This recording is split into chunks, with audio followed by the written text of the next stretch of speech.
Nous allons partir à la découverte de Nogent-le-Roi, avec son magnifique château, son parc, son église, ses jolies maisons en pans de bois.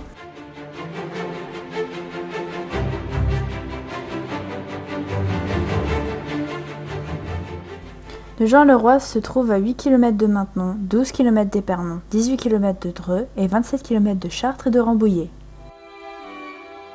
L'origine de Nogent-le-Roi remonte à la préhistoire. Son emplacement a été plusieurs fois modifié. Du plus loin que l'on a pu remonter, il devait être aux environs de la friche qu'on appelle le quai.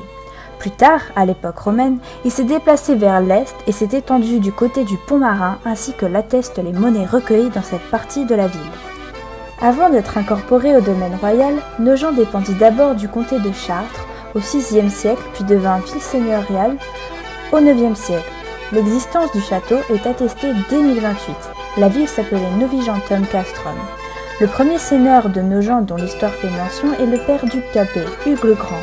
Une longue suite de seigneurs prestigieux lui succéda. L'église Saint-Sulpice a été reconstruite en 1494 par Louis de Brézé. Les parties basses sont en grès et les parties hautes en calcaire de Vernon. Ces matériaux ont probablement été transportés par voie d'eau puisque l'Eure était navigable jusqu'environ 1560. Une haute voûte à croisée d'ogives s'élève à 17 mètres au clé du chœur. Les deux travées de la nef sont recouvertes d'un lambris sculpté très original dont on note la ressemblance avec la voûte de pierre de l'église Saint-Eustache à Paris. Œuvre d'un serrurier nogentais, la grille de fer forgé, enrichie de dorures, date du XVIIIe siècle. Elle enserre somptueusement le chœur. Deux chapelles s'ouvrent sur chaque bas-côté, deux autres occupent les extrémités du transept, une septième chapelle forme l'abside de l'église. La collection de vitraux constitue le plus important ensemble de cette époque en Eure-et-Loir. Malgré qu'ils aient subi l'usure du temps et des événements, ils conservent des fragments, souvent importants mais assez disparates.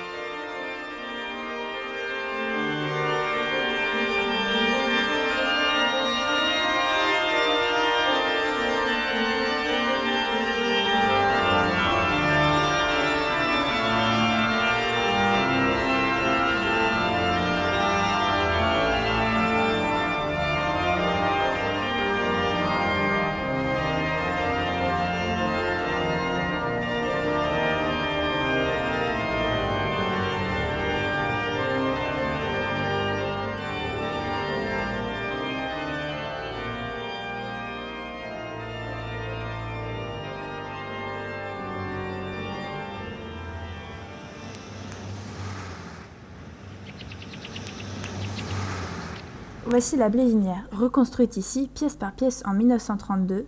Cette maison provient de Blévy, à 40 km de Nogent-le-Roi.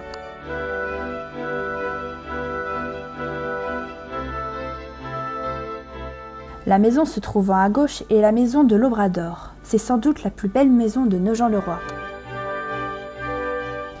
Ancien café du laboureur, au début du siècle, le pignon penché défie des lois de l'apesanteur. Cette modeste maison qui possède un décor de grappes et feuillages adroitement sculptés. À sa droite, on connaît une gravure où les pans de bois étaient cachés par un crépi, ce qui les a sauvegardés.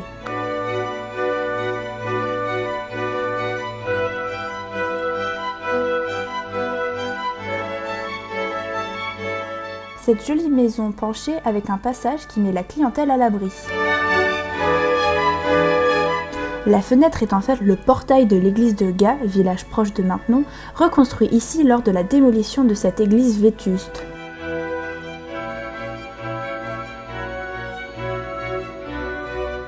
Cette maison prend la place de l'ancien tribunal et juste en face où se trouve la poste se trouvait la prison.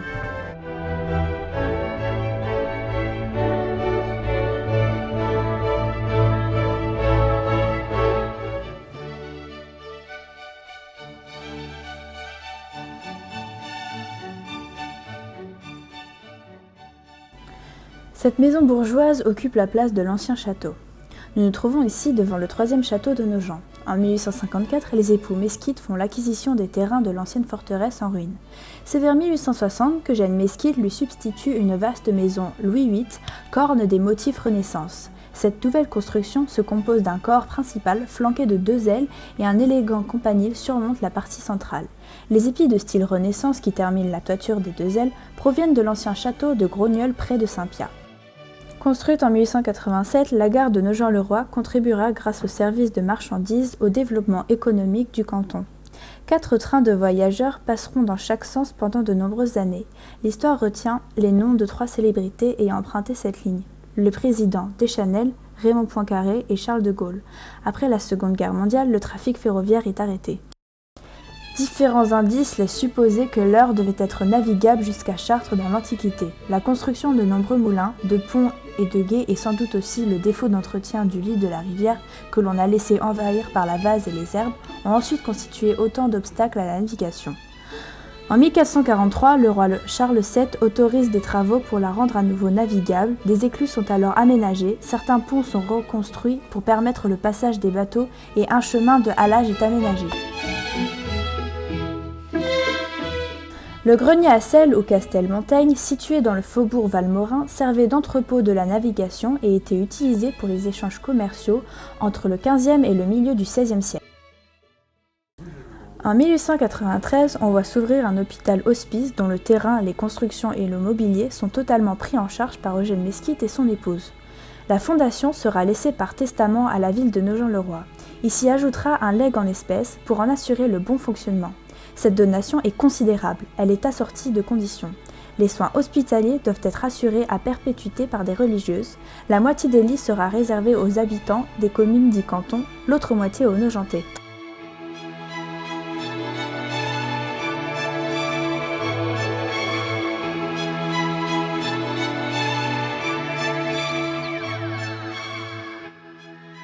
Cette école maternelle a été construite par Eugène Mesquite.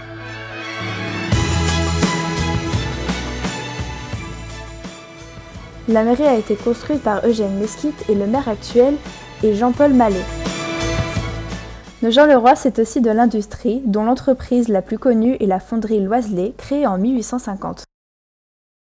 Nogent-le-Roi est aussi une ville sportive avec ses sections basket, tennis, football qui y sont les sports majeurs. Des sports moins connus y sont également pratiqués comme le BMX, le golf, la danse et bien d'autres activités.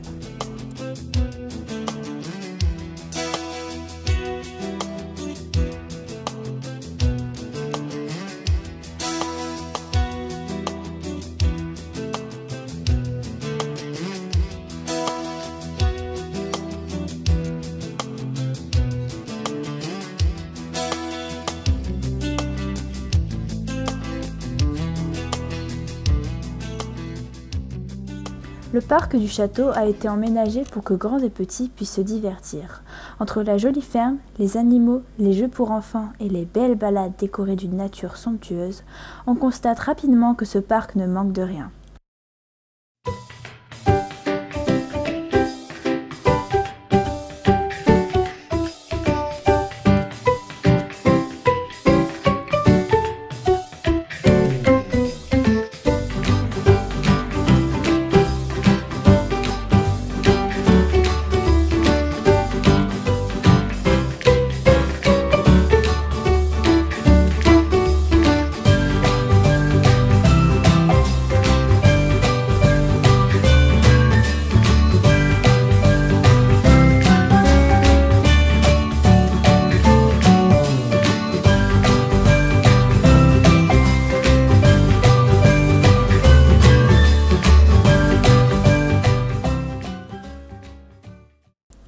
On peut constater que Nogent-le-Roi et ses anciens bâtiments n'ont pas beaucoup changé, mis à part les rénovations faites.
this strange world, hoping I could learn a bit about how to give and take.